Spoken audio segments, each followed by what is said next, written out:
Welcome back, guys. Thanks for joining me for another beer review. Hope you're all well. It's Friday. Woo! It's Friday. We all look forward to a Friday. Normally I don't look forward to a Friday because I'm normally working on the Saturday or the Sunday or both or whatever. But this is final weekend before I go away, so I'm off tomorrow because I need to get the suitcases down. I need to pack. We need to do a bit of a clean through the house. And basically just get organised. So I've got a Friday, I've got a Saturday, Sunday off like all you guys. Yay! Or probably some of you. I'm sure some of you work. If some of you are working, I hope you have a good weekend working. It's shit, I know, but it happens, doesn't it? Anyway, right, we are back with another beer review, and we are finally getting on to the pint brew that I put in about 2 weeks ago. So I've got one of these Pinter things. It's the Pinter 3. It's the latest one. Lots of issues with the first two Pinters. I only ever bought the first one, but I know there's been lots of issues with the first two. Thankfully, fingers crossed, so far I've had no issues, and I've had it probably over a year now, this one, so thank God, hopefully they've sorted out their problems. Anyway, right, the beer we are looking at is Ancestors Bitter. So we have a bitter. I do like a bitter. Approximately once brewed, it is 4.1%. If you buy it individually, it's $14.99 for the press. I forgot to cancel my subscription, yada yada yada yada, but it came in at $11.99 because if you do the subscription, you order so many, it gets cheaper and cheaper and cheaper. I forgot to cancel it. Ended up with 5 presses, 3 of which I've already done and had, and 2 bitters. So it's coming at $11.99. Anyway, that's pointless. Right, the beer has gone in. It was brewed for 8 days. It was conditioned for 5 days. The original starting gravity was 1.040. And this is obviously assuming that all my readings are correct. Obviously, I feel that they are.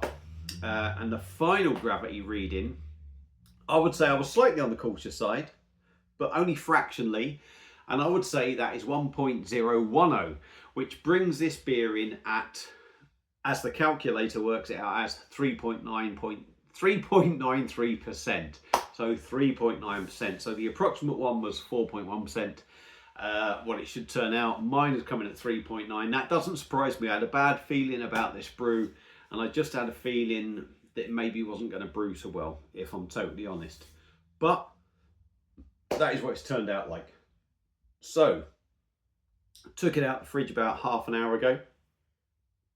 It's still going to be too warm, too cold, I would imagine. And I did notice that once it was conditioning, I think, that it did say you should be brewing this on carbonation level 4 on the back of the Pinter. I always put mine on 5. I didn't look, so this is probably going to be more gassy than it should be. And that's about it, really. So I've told you the brewing times, I've told you the ABV, I've told you the starting gravity, I've told you the finishing gravity, I've told you the price. I've told you what I've possibly done wrong and and everything else. So I'm going to stop talking now. Ancestors Bitter, 4.1%. I've not had any of it yet. And I'm going to stick it in a good old traditional bitter glass, the old dimple bugger. So what I will do, I will pause it now because the Pinter is literally there just over the edge of the table. So I won't be in view pouring it. So I'll pour myself a pint. I'll pause this, pour myself a pint, come back and we'll crack on. Right, we are back. So yeah, just poured a pint. And for me, this is reminding me very much sort of like it's giving it that cask feel for me. There are lots of different sort of bitters out there. I know Stonehouse, my local brewery, do very much a very sort of dark, sort of, I would say a sweeter bitter rather than a hoppy bitter one. You've got Yorkshire bitters, you've got all these different ones. You even do Welsh bitters, and they all seem sort of different. For me, this is looking pretty decent, I would say. So there we go, beer in a glass. It's sort of that typical sort of, I'm going to say, it looks dark on the screen, but it's got that sort of caramel sort of look about it. Slightly hazy, it's got to be said. And the head is quite thick and not going anywhere, but it's also got some spacious bits in it. But it wouldn't surprise me if it suddenly died completely and went like sort of old cask sort of bitters sometimes used to. But yeah, it looks pretty good. It looks like a bitter, and I suppose that's what you want. And I'm impressed actually, that head is stopping there. So Ancestors Bitter, 4.1%. We are going to try and give it a sniff now. So I'm going to try and give it a swirl. I wouldn't be surprised if this is where all the head disappears or something. Let's dive in with the nose. Yeah, it smells very... What I like in a bitter, I like the old hedgerow sort of bitters that maybe have a little bit of caramel, toffee sort of note with hedgerow hoppy notes. This is, it's got that typical Pinter brew smell. It's a kind of sweet and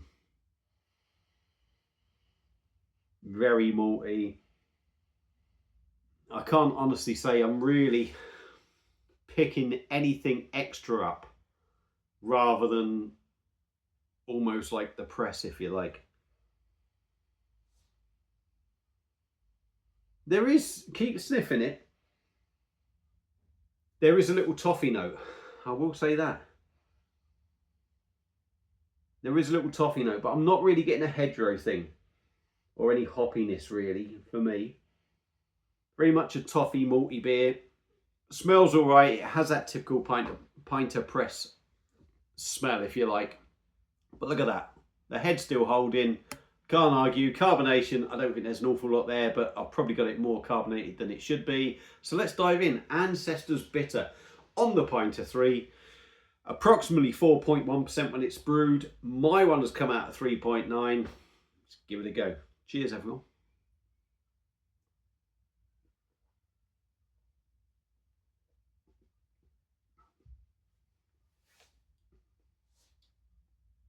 All right, yeah.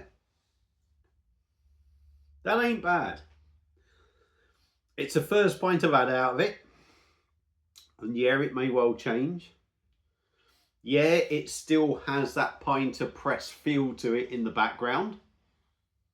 But when you smell it, you kind of think, hang on, this is going to be awful.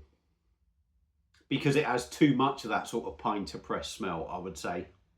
That typical sort of homebrew sort of thing going on. But on the taste, it doesn't come through as much. And the beer actually tastes better than it smells. So I'm quite impressed. Right, let's do it again.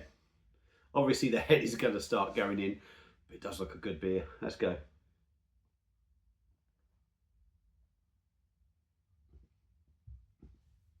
$3.9. Body on the beer ain't bad. It's probably what you expect, but with a little bit more maybe. It's definitely light. It does have, I'm not going to say it's watery as such, but I think maybe that watery sort of side to it would come out the more you drink. But like I say, it's 3.9%. You're going to expect it to be light.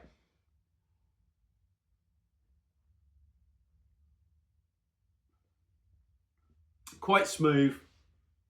I will say, in the beer's defence, it's probably still too cold. My fridge is set at 4 degrees.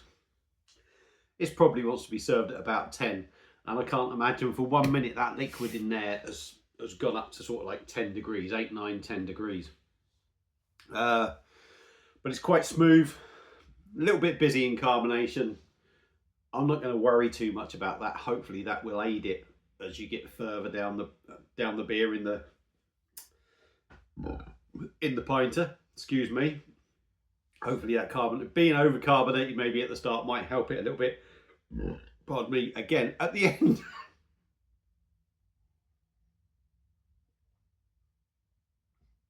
Yes, quite busy. Not really a bad mouthfeel though, but it is quite busy. But I wouldn't say it's particularly rough. Some of these lighter beers, they can give you sort of like a pop-like carbonation. I don't really think you get that. Onto the taste now. I might give it another top up in a minute. More is coming. The more you drink it, the more sort of flavours.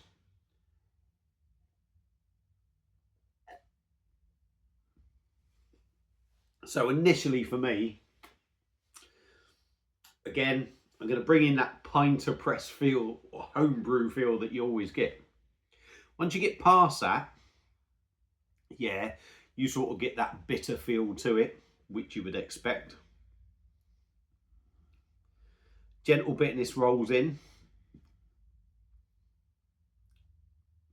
And it's right on the back end. It leaves you with that little toffee caramel sort of note. It is drinkable. It's very drinkable. At 3.9%, it should be drinkable. It should be easy drinking. But you do also start getting, even behind them caramel notes that I'm saying right at the end, sort of changes again, and you start getting that little hoppy note. That's what I'm going to call it. You're getting that bitter hoppy note. It's actually not a bad drop, to be fair. And I think it hides this beer, although I'm going on about it a lot, sort of hides that Pinter brew feel better than maybe some other beers do. Although, like I said, you still get it, you still notice it. When you actually drink it, I think it hides it better in the taste than it does maybe in some other beers. But it's decent enough drop. Let me just give it a top up. Let me pause it again. So there we go, back again. I've just topped it up again, but look at that. That looks decent. That looks decent. And to be fair, it tastes quite decent. Do you get the 4.1%? Or in this case, 3.9%? No, you don't. But it's not exactly... For me, there's enough flavour in there for you to say, actually, 3.9%, that's not actually too bad. I don't think this beer has turned out perfect. I still don't think it's the best, maybe, representation that you could do of it. But then I don't sit there, I don't test the temperature of the brewing and everything. But I think it's a decent drop. It's a decent drop. It is just that, like with every pint of brew, that typical homebrew pinter thing going on. But I think this works better once you get past that. So for me, Ancestor's Bitter.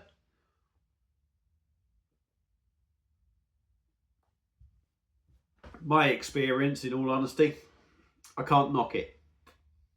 Get past that homebrew feel, and it's a nice bitter. Nice, easy drinking bitter. Got some nice flavours. And if you get it on a subscription thing, it's cheap enough. 15 quid for 10 pints. It's not exactly extortionate anyway. It's normal price. I got mine for $11.99. Obviously, the more presses you buy. But yeah. I've got another press of it. So I'm quite happy to have that. But if I didn't have that, I would actually be happy to give that another order. I think that's quite a decent drop. So there you go. There's my thoughts. Pinter 3, Ancestor's Bitter. If you've had it before, let me know your thoughts. Let me know what you done, what your starting gravities were, what worked for you, because tips are always handy. And yeah, that's it. Would I recommend picking one up? Yeah, give it a go. If you got a pinter, just pick every bloody press up. Just try it. Just try it. That's what it's there to do. Thanks for watching. I'll leave you alone now. Cheers.